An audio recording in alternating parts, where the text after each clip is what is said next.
Ladies and gentlemen, welcome back to the Shirtless Plantain Show, the soccer edition. This is your host, Mitch, and I'm here with Emily. Hi, Emily, how are you? God, we're so back. Nice We're so little, back once again. nice little We're back from reprieve our we had. Yeah. I mean, this is a weekly show that takes some work in terms of like the homework we got to do. So Mm-hmm. it's nice to have a little bit of a break for Leagues Cup and for the Olympics. But now we're back. We're feeling rested and recharged. We had a nice little summer break, and we're ready to power through to the rest of the season. But a byproduct of taking a little bit of a break from recording weekly means we got a lot of news to cover, which is very fun here at the It's a top of this lot. episode. So before we get into some games, we got to cover some news, and we're going to start with the NWSL CBA that was passed last week. And I'm very excited to talk about this because I like read through like a lot of the athletics kind of like coverage of it and stuff like that, and I don't think I've ever been more impressed by a CBA. Like, this is one of the coolest CBAs I've seen in professional sports. I think one of the most necessary CBAs I've seen in professional sports. And the fact that NWSL, at its relative age to other sports in America, was able to do something like this is a testament to, I think, ownership and like the commissioner, and then also just the players fighting for these kinds of things. I was I, gonna I say, want let's to credit the players' union I first. I do 100% the credit goes to the players union, but I think the fact that ownership and the league itself was willing to come to the players years before the CBA was meant to be renegotiated and come to them before and have it be renegotiated when it didn't to give them more of these powers is a testament to this league is, I think, built a little bit differently than other leagues. Yeah, I think, and I'm not a genius on this business, deal. But Kim McCauley on Twitter was talking about how yes, like the owners like came to them first, but because of that they're supposed to like really probably win big in the next media deal. So it behooved the owners a bit to maybe take a little bit of a loss in the short term to like really earn big in the long term. And I don't really know how that works, whatever, but that's just what I saw. So, but we've got owners now who are thinking like this big. So it's great Yeah, on every level, even, whatever. yeah, for sure. And the highlights of this deal are obviously the no draft anymore. That's completely Woo, eliminated. woo, woo, woo. Uh, consent for trades, I think, is the real like headline because I think that was like such a I think conversation no of drafts is through like NWSL. the big headline. No drafts. Everyone's a free agent. No Mm-hmm. drafts. Yeah, consent for No, trades. It all goes hand in uh, hand.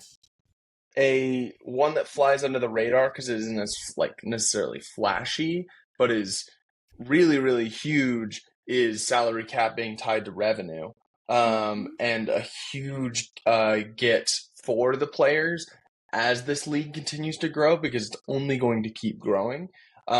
So having those kind of protections in place for the players, like as the league grows, they don't get left behind in terms of like minimum Hmm. salary and stuff like that. I think is huge. And then no discovery rights. Yeah.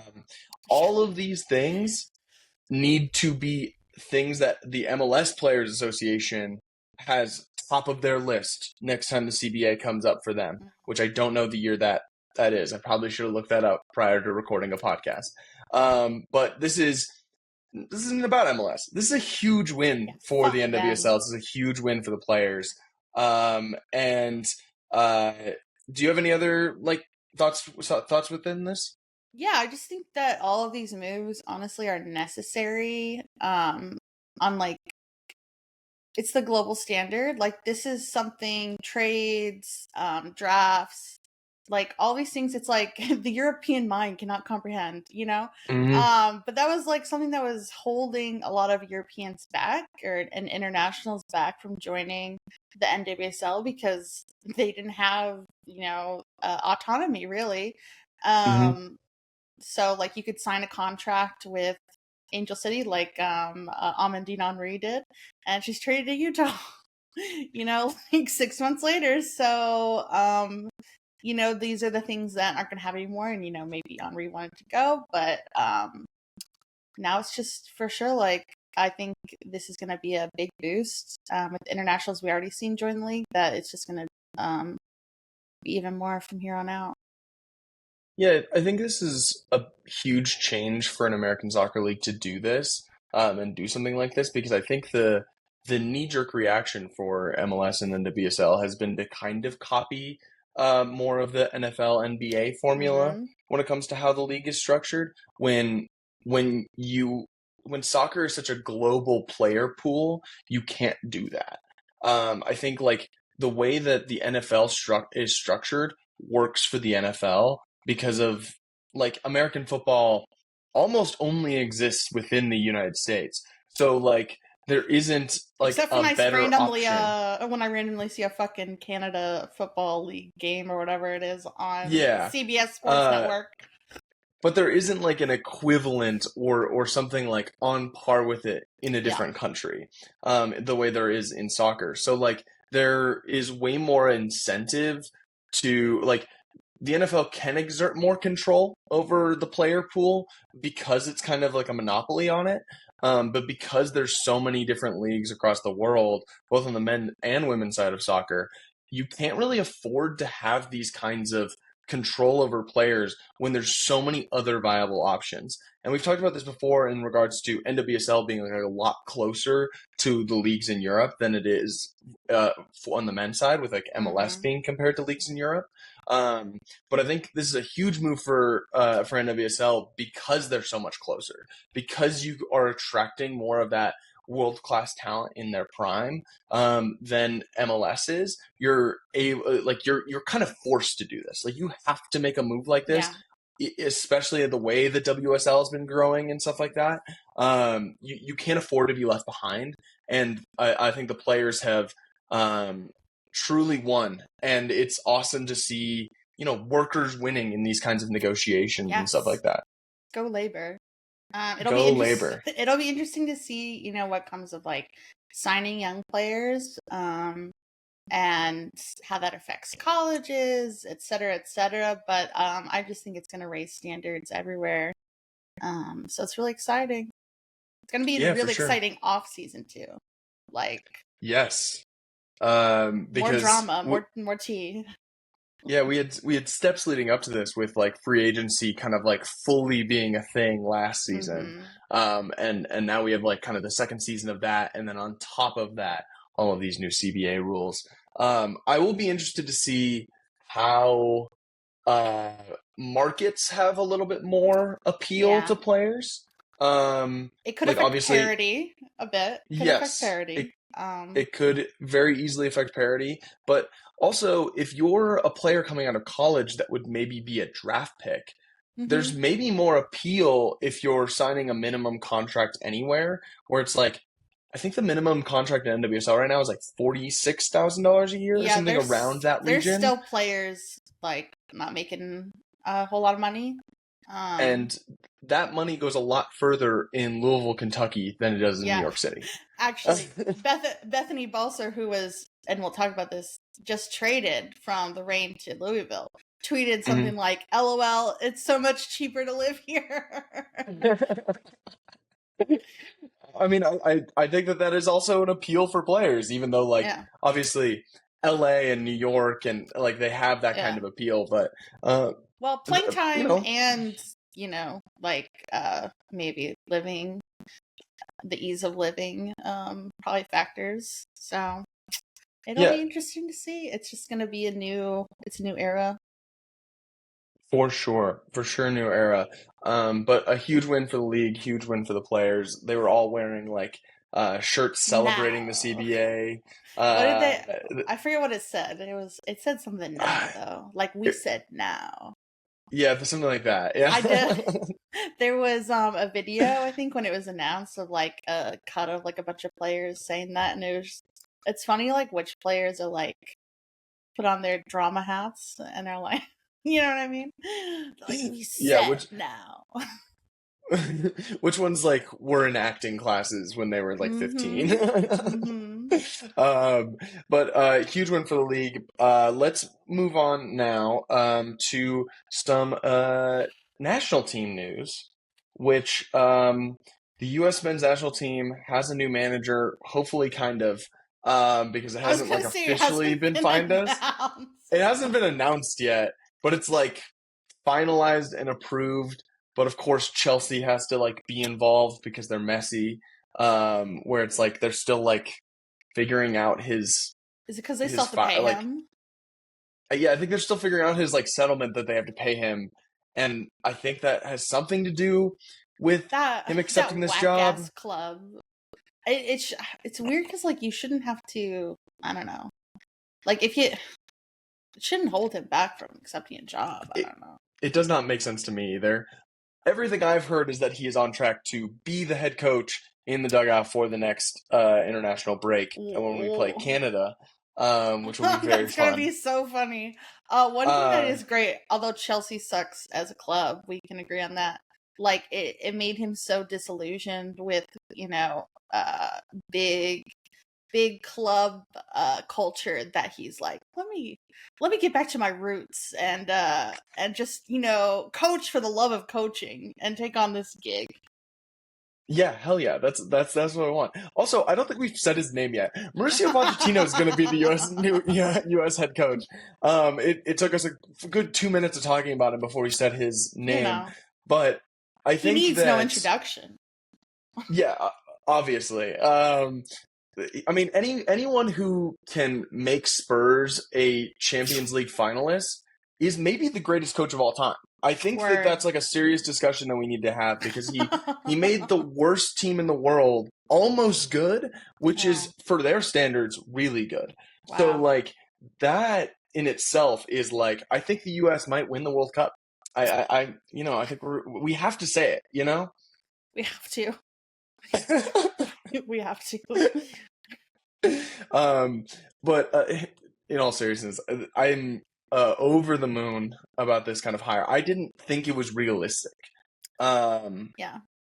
like this wasn't a name that I considered at all. This You're felt like, like obviously not. Harvard would be great. Yeah, exactly. Like I was trying to be like a realist. I'm like, oh yeah, Herb Bernard or Wilfred Nancy, like that sounds great. Hmm. Like, but I wasn't even thinking about Mauricio Pochettino because he felt much closer to people screaming about Jurgen Klopp Yeah. than that. So like he felt much closer. He obviously not on Jurgen's tier, but like he felt closer to that to where it was like that kind of feels unrealistic. But now more than likely that is who the head coach of the U.S. men's national team is going to be.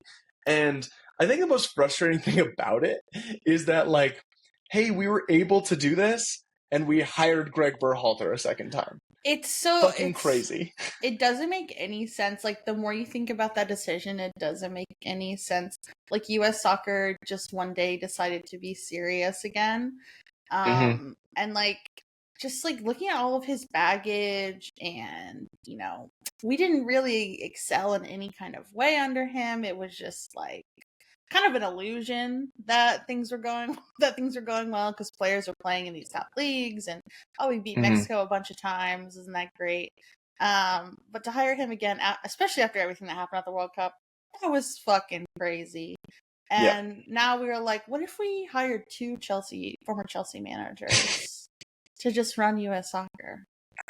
It's like, huh. Yeah. Although, It's like, he shouldn't even be called a former Chelsea manager. Like, you know, that was a little detour in his journey. Like, let's not blemish his name in this way. Although Spurs is not a great organization either. I think that PSG. yeah, I think that the thing that makes me really excited about Pochettino is that he has a good track record of excelling with less talented teams. Yeah. Like I was shitting on Spurs earlier, and I'm going to do it again, but in like a little bit more of an earnest way of like that Spurs roster that made a Champions League final or that were like in title races aren't the most talented teams on paper. And like Mm. that Southampton team that he managed was not the most talented team on paper, and he was able to do less with more. And I think that's really appealing for a team that like I think a lot of fans kind of had a little bit of a wake up call in Copa America of like, oh, maybe this team isn't as good as we thought, um, or maybe we don't have as much talent as we thought.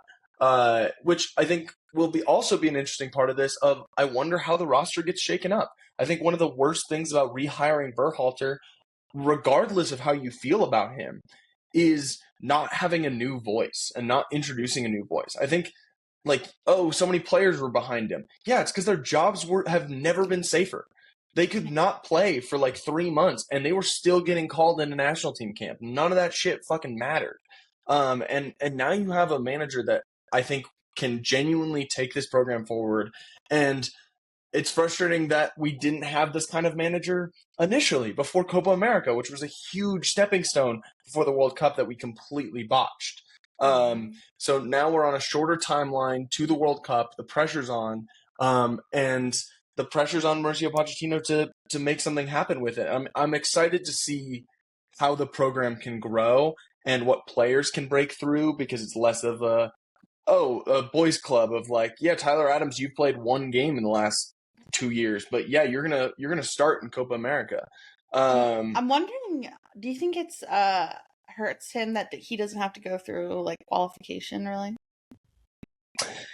Honestly, a little bit, yeah. I Yeah. think that qualification is like, you're playing high stakes matches, and I think it's great as a fan to not be like worried about qualifying for the World Cup or not. It's like we can just kind of like, oh, okay, great. We're in this next World Cup and we're hosting. This is great. But it is a little bit scary of like there's no super competitive matches from here until the World Cup, which is why Copa America was so impactful, Yeah. and why like in hindsight, and I mean at the time too, it was so fucking stupid to rehire someone like Greg Berhalter, because even if you hired someone on like equivalency of Greg's level, but it was a different voice, I think that still would have been a positive shift for the team, because I think you just have to kind of make those changes. Like the reason that someone like Gareth Southgate, for as much shit that he got as England manager, stayed on for as long as he did, is he was taking England to World Cup semifinals and World Cup finals. He ultimately didn't win those, but like it was still like positive, thing on the biggest stage. And Yeah. it's like, yeah, we were beating the worst Mexico team in the last 30 years. Yeah. So I totally agree with your point of it, like kind of being a false sense of security with a lot of that stuff. And I really hope that someone like Pochettino, that is an experienced European manager, was a very, very experienced player, and someone that like isn't part of like the boys club of U.S. soccer, that wasn't like, oh yeah, I've been buddies with the like all of my bosses since we were 14. Like he has like history with Matt Crocker, but it's not in the same like nepo way. I'm very, very excited to see how this can potentially change the program, and shout out Emma Hayes for us hiring a high profile manager, and it led the way for the men to get one too. True. True. All right, let's move on now to we aren't covering Leagues Cup week to week, but Leagues Cup just wrapped up, and I want to talk about it because I want to have it be my Rapids corner for this week, because the Rapids finished third in Leagues Cup, which qualified us That's a for the trophy. CONCACAF Champions Cup. What? I said that's a trophy. That Actually. third's a trophy. I wouldn't give a shit about a third place game if it didn't mean we qualified for. It's actually weird that that's a qualifier, but I won't say anything else. I fully agree, but my team is benefiting from it, so I don't care. I this whole run from the Rapids was really, really fun. I was fully prepared to not give a shit about Leagues Cup. I kind of wanted us to tank Leagues Cup after we got smoked by Portland in the first group stage game. I thought we were going to kind of tank Leagues Cup, and then we proceeded to like beat 5 Mexican teams on the road. Or sorry, not on the road. All of them were at home except for the Club America game. We beat 5 Mexican teams in a row, which is pretty big, including Club America on PKs in LA, which was Basically a I'm sure home a lot of game people. for them. Yeah, the stadium was yellow. Like it was basically Yeah. in Mexico City. Like it was basically a home game. And I think just like the fight in this team and like I fucking love this squad. They've got some serious dog in them. Chris Armas, like I would run through a brick wall for that guy. I've said that so many times within this year, and I am so happy to eat my words about how angry I was when we hired him because it's not even the full season, and we've won the Rocky Mountain Cup, so we've won a trophy, and qualified for CONCACAF Champions League, and we haven't even finished the regular season yet, and like played in the playoffs just in his first season. Like, and we were one of the worst fucking teams in the league last year. We were horrid, and we brought back a lot of the same core and are like so much better. Like You've had a even Gotham guys like glow up. yeah, a Gotham glow up, exactly. I mean, like obviously we brought in some really talented players, like bringing in Jordy Mihalovic, bringing back Sam Vines. Zach Steffen had a fucking massive Leagues Cup.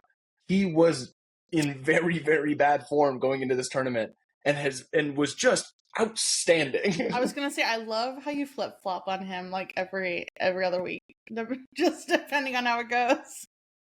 I'll tell you what, he's bought some serious goodwill because I think he started the season pretty solidly. I think he was like an upgrade over what we had, and then he like took a pretty steep dip into like he was not playing well and he was not saving things that he needed to save. And then in this League's Cup, different Zach Steffen, and I think greatly helped by I think he's a fucking sick penalty shootout goalkeeper. Like he's fucking phenomenal at that. And honestly, that alone should maybe jump him back into the U.S. men's national team conversation, just based on where the goalkeeping position is for the national team. His abilities in PKs is a huge plus to have when most of internationals is tournaments and is those high pressure knockout situations. And he had a phenomenal tournament. And like the fact that guys like Lawless Abubakar or Jonathan Lewis, who were both like on the fringe of the roster and probably not going to play much this year, have all of a sudden been thrust into bigger roles with Cabral's injury and shout out Moise Bombito, now a Nice player, leaving the club. And they've both just fully stepped into it and have almost been different players. And it's been, you have to give that to coaching. Like the fact that Chris Armas is able to get that out of these players that looked like excess parts in the offseason is a huge development for this team. And I could not be happier. And before I stop talking about the Rapids, I do need to fully talk about Moise Bombito because I'm so fucking happy for him. He's at Nice in France. He fucking deserves it. I hope he kills it. I've got a DH Gate jersey with his name on it coming in like 7 months, I think. Oh my god! Because that's how fast those jerseys ship. But I paid like $15 for it, so it'll be a nice surprise for me when that arrives at my doorstep in like 6 months. But like, I forgot I ordered this. Yeah, it's gonna be like a gift for future me because it's gonna like arrive and I'm gonna see something on my name. I didn't order anything, so nice. And then I'm gonna have a shitty knockoff jersey. It's gonna be great. Yeah. But shout out Bombi. I hope he kills it in France. Before we move away from Leagues Cup, we got to talk about the final, which was a rematch of MLS Cup final. It was 3-1 Crew LAFC, and the Columbus Crew are fucking incredible. But I do want to take a little bit of that away from them because they let Olivier Giroud score. And if you do that, I don't think you're a serious team because the Rapids, we lost 4-0 to LAFC in the semifinals of the League Cup. But Giroud didn't score. Giroud did not score. So I think actually we're a better team than Columbus if you think about it. I don't think that's right. I'm actually the host of this podcast, so I get to decide that. So, all right. Whoa. Whoa. But it was a great win from Columbus. Cucho Hernandez is that fucking guy. We've known this for a while. He scored twice in this game. The second of which, the winner in like the 91st minute, looked like a Russell Rowe goal because Cucho sent a cross in for him and it looked like he headed it. No, it just fully just a cross went into the net because Hugo Lloris is a bum. He's Big bum really energy. bad at soccer. And then Russell Rowe had an absolute dagger in the 93rd to make it 3-1, which it's the same energy as that Jesus goal against United last year, where it's just like, ooh, that just hurts. Where it's like you think you could like get a late equalizer off of a late goal, and it's like, nope, just gonna dagger you, and like that's gotta feel good if you're Columbus. And Ten Hag is still talking about that game, so it's probably the same situation over there in LA. It's gonna live in their Cherundolo's minds. gonna bring that up every single moment for He's the rest like, of his career. But a huge win from Columbus, and I think that they are fully like. I've seen a lot of people talking about like they might be the greatest MLS team in history. I was gonna say that's what the streets are saying. And I think there's a real like, hey, in finals where they weren't all shitting themselves, they're undefeated. So that's true. That's like pretty good. If you take diarrhea away from the situation, they're dialed in. That's the only way to beat the Columbus Crew. So keep that in mind when you're playing them in the playoffs, all the MLS teams that listen to this show. Let's move on now to the NWSL. We're back this week. We're so back. And we're going to start with your Gotham FC beating Portland 2-0 without all the Olympians, unfortunately. Well, I mean, that's not true. Without the American Olympians. That's not true either. Portland was without the American Olympians. Yes, it's correct that Sophia Smith and Sam Coffey did not play. The American Olympians for Gotham that did not play were Lynn and Crystal, because I think both of them just are carrying knocks. But the rest of our Olympians played. Some of them didn't start. I think Sonnet and Janet. Oh my God, Jenna? Janet? Janet Nightslonger. They both started. But yeah, I mean, of course, you take Sophia Smith and Sam Coffey away from the Thorns, and what are they? They're nothing. Bad team. They're a bad team without them. They're nothing. I think this revealed to us like that Gotham is just a lot deeper than them. Which a couple years ago I would have never dreamed of saying that, because the Thorns, like, traditionally have been like stacked with quality, and that's something that I thought about when Gotham had started like this whole rebuild from Sky Blue. Is like, we're only going to be successful if we can have that kind of depth. That's the only way you're going to win like a championship. Which, I mean, we won it without all that depth last year, but that was a special moment. To be like successful again and again, as the Thorns have been, you have to have that kind of depth. Mm-hmm. And I think that's down to like Juan Carlos Amros just like trusting these players, and he's not afraid to change lineups based on who's in form, who's delivering in practice. Like, that's created a player in Delaney Sheehan who is basically undroppable now. From a point like a couple years ago, she was having to go like on loan just to get game time. It's amazing what he's accomplished in like player development like this. And you see Ella Stevens basically blow up out of nowhere. You've kind of always seen like her quality, but I think like the belief that he's instilled in her is just crazy. I mean, the question for Gotham in this Olympic break was kind of like, okay, like, how are they gonna hold up with all these Olympians like leaving? And I think we're healthier now than we were when it started. Estera's back. Kelly O'Hara is back.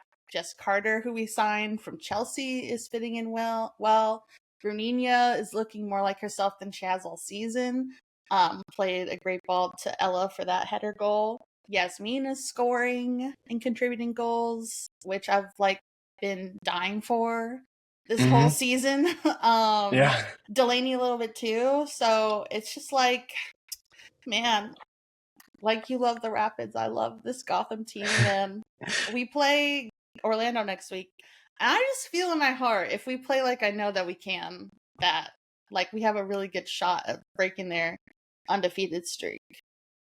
Yeah, I mean, it's hard to say that Gotham doesn't have one of the best rosters in the league. It's something we've been talking about all season. And you guys announced another signing of Jessica Silva.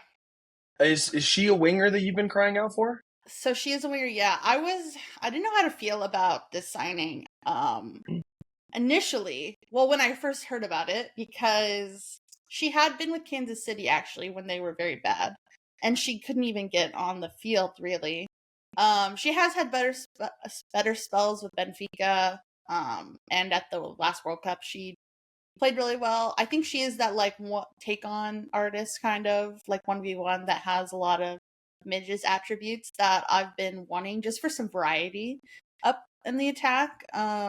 And the contract is only through this season, so that makes me feel good too. In case it doesn't work out, we're wedded to her, so I'm a lot happy about it now. It's just nice to have a different option other than I think Crystal and Yasmin have been playing there, and they're just like kind of different play. I wouldn't necessarily even consider them wingers, really. So I like it. Yeah, I mean, good win from Gotham, and hopefully they can keep the momentum into a Keep big it game against the rolling. Pride. Let's move on now to Angel City 2, Wave 1, the first game of the Landon Donovan era Wow. of the San Diego Wave. It was technically the second game because they started their CONCACAF Champions Cup campaign against gosh, I can't even remember the name of the team, but I mean, excuse me everyone who's a big fan of the Panama team. Coach, please edit around this. The start of the Landon Donovan NWSL era for the San Diego Wave. And it didn't go very well. They looked about as stale as they have looked over the course of the season. This made me laugh. Jill Lloyden, who was on the call for the game, was talking about how they interviewed Landon, about his approach to what the game would be. And apparently he was kind of talking as if they were just going to steamroll Angel City. And maybe he was just trying to emit some confidence in the team or something. But Jill was like, yeah, I think it was a really naive approach from him. And just that him thinking that this is just going to be like a cakewalk or something. So another funny bit about Landon coming into San Diego, apparently Jill Ellis called him just for recommendations. Who could you think of? And he recommended himself. And he said, I'm the guy for the job. Which, we love the confidence. Yeah. But we do. Interesting choice. I've been reminded that he was one of those guys who was arguing against equal pay for the national team. So it's a little bit, him at the top of this women's team after, Casey Stoney was fired. The optics aren't good, to say the least. But the game itself, it wasn't that great of a game, but it was a great game for Alyssa Thompson. She got a brace in quick succession in the first half. And that's one player that I've just been just feel for her, because you could see that the confidence was kind of low just because she wasn't, she was missing the mark. So her to get her first goals of the season, and she's going to be very important for Angel City if they want to make this playoff push to keep producing. So it's kind of that thought, if she just gets one, that things might change for her. So I'm very happy for Alyssa. You could see it in the celebrations with the team, how much it meant to her and to everybody. I will say if Naomi Gurma was playing, I was like, I don't think she's getting past her in that situation, but still credit to Alyssa. No, but she wasn't playing. She wasn't there. Yeah, I mean, Kristen Press and Sydney LaRue both looked amped for Alyssa Thompson when she scored those goals. Just like big sisters. I won't call them, I mean, Sid's a mom, but they're not that old, so I'll say big sister energy there. One player who was looking good when she came on in the end for the Wave was Delphine Cascarino, who they signed from Lyon. She looked like she was creating stuff out of nothing. Forced a really good save from Didi Haracic. And I think that's a kind of player they might need, considering they have been creating nothing. So if you've got a player who can just, find a goal, considering how good they can be defensively, that might change their fortunes a little bit. I'm not that confident out of other teams who are looking to make that last playoff spot that it'll be them. Also, they just sent Abby Dahlkemper to BFC. I was about to say, yeah, like, I don't think a true winning formula when you're a struggling team is trading one of your starting center backs for 500,000 of funny money. Yeah, I think Abby's kind of seen the writing on the wall, and she's been a part of Jill Ellis teams before. So she knows when maybe some toxicity is encroaching into the to be fair, going to she wanted to go to Bay FC so that she could go like play in front of her like family and friends. Like she's from the Bay Area, which is pretty cool. That's true too. I think a couple things can be true. If San Diego were winning and they were, near the top of the table like they have been this season, I feel like this move might have, waited until the off season, perhaps. I think you're absolutely right. Let's move on now to the Washington Spirit keep on rolling 4-1 against Kansas City. Kansas City's second loss this season, and Croy Bethune continues to be her. And Jeff Reuter, friend of the show, wrote that like she's redefining what like a rookie can do in a WSL because she literally tied the record for single season assists, and we're not even done with the season, and it's her first fucking season with one Tobin Heath. So those are some big shoes to fill there, but like she's incredible, and I wish she'd been playing more in the Olympics because this is what she can do. She'd just step on the field like she hadn't been gone for a month, I'm sure you looked that way too. And do you remember when I said I think I rate the Spirit a little bit higher than the Current, maybe? Do you remember when I said that? Yeah. I love to be right. Because they just overtook the Current in second place. I don't know. I just think that they're like I just want to make sure we bring you back down to earth that your preseason prediction for the Washington Spirit was that they'd be a project team. I just want to make sure you know that. No. Did I say? Well, you're like, I've got the receipts. I have it written. He's pulling out. Oh my I have God. this written down so that you wouldn't get too big of a head with your mid-season predictions. Well, you gotta see. Sometimes you gotta see what the product's like. No, the only predictions that matter are the ones where you have no data for. When I'm like blind. That's how we do sports media here. I mean, I didn't know who Croy Bethune was. I didn't know who Hal Hirschfeld was, and it's been a revelation. I think the like most hilarious thing about this game is that they got 4 goals on 0.52 xG, and just like talk about a clinic in finishing. Crazy. I guess it's pretty funny. I think Kansas City had like 1 point something, whatever. But I look at Kansas City, and they did bring in Alana Cook over this period break. They traded for her to, better their defense. But they've also brought in like 2 other attacking players. And I think maybe you just should have kept going with the defense. I think you're pretty solid with your attacking options. Like, let's bolster this back line a little bit more because, I mean, that's what wins championships, right? I don't think that they've beaten one of the top 4 teams yet. I actually don't remember if they've played Washington Spirit twice, so that might be a lie. But they lost to Orlando. Spirit just beat their ass. They drew with Gotham. I don't know. When you're coming down in a playoff situation and the Shield race, this might be the thing that they look back on, think they would have done a couple things different. But I'm like, why do they need another fucking forward? You know what I mean? Yeah, completely get that. Let's move on now to the last game that we're covering this week, which is Rain 1, Courage 0. They retired 15 in Seattle this weekend for Megan Rapinoe, so it was only appropriate that someone scored a goal and did her celebration in the 1 goal of this game. This was total storybook situation, and we'll talk about the rest of the game, but they shared, Emery Adamas had posted like a photo when she was just a young one, with one Megan Rapinoe. Everyone online were like, we're saying that Pino was her hero when she was growing up. Which I was like, when did she say that? But I'm like, I just know that she met her. So there might have been she may have been her hero. I don't know. There may have been some There flourishes in there. there might have been some, fiction, but maybe she was. But oh my god, like I just total story about getting she comes on header. I mean, it was a pretty major fumble by Casey Murphy, the goal there. So I think it actually ended up being an own goal, but when she hit the pose, it was like I shed some tears, to be honest.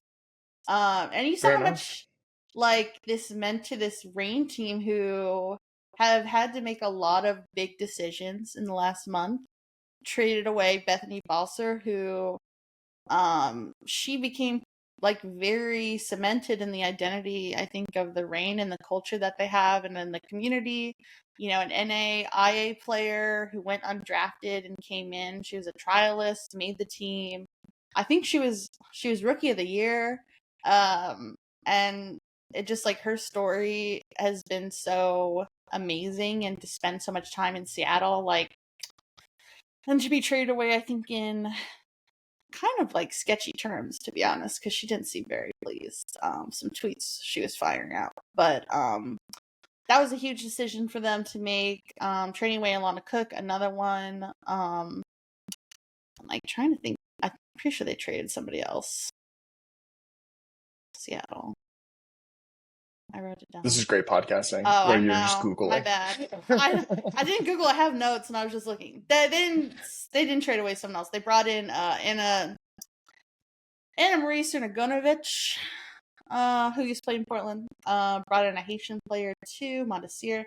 Anyway, had to make a lot of big decisions about the club in the future, and they brought in Jalen Howell in that trade with Bethany Balser, and when she got put on the field, you could see, like, I think this, as sad as it is to move on from that kind of player who is, means a lot to your supporters and to the culture, like, in a sporting sense, I think it makes a lot of sense, especially when you saw how she was connecting with everyone else in the field.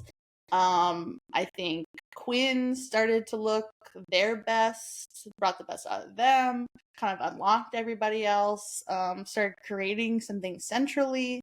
Jalen, like, got a couple of shots off, and you could kind of see how she could also be a threat, and just add a different level to them. Of course, the goal they scored was another cross header situation, which is, their bread and butter, but I think you see it makes a lot of sense. And I don't think their fortunes are going to change that much this season. But they could play spoiler a bit for teams. I think they're going to be harder to beat now. Cool. Yeah, well, a good vibes win at the very least for the Reign. I mean, Laura Harvey was like, rah. Yeah, of course. You have to be on something like that. Be. That was all right, bad. let's move on to MLS now. Yeah. And we're going to start in Los Angeles, where the Galaxy, did what they were supposed to do against Atlanta United, and they beat them 2-0. But the big thing is Marco Royce made his debut, and boy did he assisted and scored in both of the goals. So quite a debut for Marco Royce. I think he's a good player. I think he might be good at this. Yeah. He may be a decent player. We'll have to figure this out as time goes on. We're not going to make any lasting opinions about Marco Royce. We don't have enough data on him yet. He's only played one game in his entire career. But until then, I think he may be okay. Let's move on now to an 8-goal thriller between Portland and St. Louis. I love how brief that was. Yes. That's all I have to say. I just wanted to talk about Marco Royce. That was the only reason I talked about that game. We're moving quickly now. Exactly. Yeah. What a thriller, man. It's actually, it kind of pisses me off. How bad Portland's defense is. Like, because I do really like watching them build up, like, their attacking players, as I said before, watching their games, Evander and Mora. They're very fun. They create dangerous situations. They score fun goals. And to just concede 4 goals at home, and the goals that they did concede, it's like inexcusable. 2 goals off corner kicks. That's fucking awful. 1 goal is a penalty really bad, like mistimed tackle, and then the fourth goal they concede because they've switched off because they just scored a goal. So it's just like this lack of commitment as a team to defend. I think that like the elite teams have that, and this team does not. Luckily, they do have a lot of attacking quality because they went. It was 3-1 at one point, and so they made the comeback. As you kind of felt in the air, you're like, Portland has it in them to just score out of will. And it was pretty chaotic. Came out of a goal called offside. Then there was a red card on Mora, who stepped on somebody's head, which inadvertent Premier maybe. League, that's a warning at best in the Premier League. it's actually really nice to see someone given a consequence for dangerous, reckless play, because if that happened in the Premier League, it's like, he didn't mean to do it, it's fine. Like, there's no intent there. Like, fucking, you're like being gaslit by these referees to be like, this is fine, this is okay. But Premier League refs are the worst boyfriends. Oh my god. It ends with us here right now, okay? And it ended with Evander scoring a really nice direct free kick. They share the points, but it didn't have to be like that. They should have beat this St. Louis team, I think. This is very Portland vibes, like you were saying. It's been their thing the whole season. I don't want to give Phil Neville credit, but he has created a very fun soccer team, and I'll give him that small bit of credit. Anything, it's entertaining. Like, I'm not a Portland Timbers fan, but it's just like, I see what could be, and it makes me mad that like there's no commitment to defend. Ugh. Anyway, it's exciting soccer, and that we love that in MLS. I'm going to quickly talk about another 2-0 game, because there's, again, not much to say about it. The Quakes beat RSL 2-0, and the biggest takeaway I can say, it's the opposite of the Galaxy thing. Zach McMath is bad at soccer. He is not a good goalkeeper. RSL, as much as I want to just shit on them, they are a good fucking team. Like, they're a serious team that can make a run in the playoffs this year. Not if Zach McMath is our goalkeeper. Not at all. He is a very unserious player. He let in both these goals against a very bad Earthquakes team. This team is not good. And he let in both goals by being a fucking idiot. So they got to figure that shit out before they get to the playoffs, or else they're going to go out in like the second round of playoffs because Zach McMath's going to be a fucking bozo. Wow. Moving on now to the last game of the weekend. Inter Miami, a Messi-less Inter Miami, took a pole position in the Supporters Shield race with a 2-0 win against Cincinnati. Yeah. And this game was over pretty much right after it started. It only took 6 minutes for Suarez to score his brace with two very clinical finishes. There's not a lot to say in this. Miami went down to 10 in the first half, and I think that honestly made it simpler for them to just be like, all right, let's make it simple. Let's defend. Let's, go commit a few forward when we can. But let's just be solid. And Cincinnati had a couple moments, forced some saves out of Drew Calendar, but the result never in doubt. Miami is cruising to the Supporters Shield. Messi's going to add just the cherry on top of his career. The ever coveted MLS the crown Shield. Jewel, yeah, the crown jewel, if you will, to his career. People said he couldn't be the GOAT unless he came to MLS and did I keep hearing it. It's exhausting, the amount of people that have said Messi isn't the GOAT until he wins the MLS Supporters Shield. Well, guys, it's looking good right now. I mean, the thing is, though, it's true. That's true, though. It's a true statement, 100%. And that's where we're going to end this week of the Soccer Edition. We're pumped to be back covering the end of these American soccer seasons. Thank you all for listening so much. And Emily, you know what to say. Peace. Yeah, that was it. I didn't have anything. Take your shirt off. Take your shirt off.